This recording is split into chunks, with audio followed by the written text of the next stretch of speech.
This video explains how to enable and disable ReadSpeaker as an administrator in Brightspace.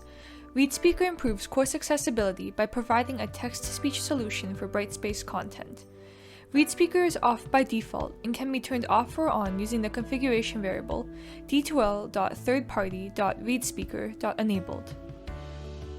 On your organizational homepage, click Admin Tools and click Config Variable Browser. Under all variables, click Third Party.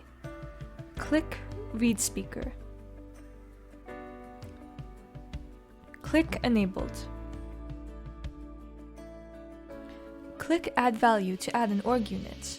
Enter the org unit ID or click Select org unit.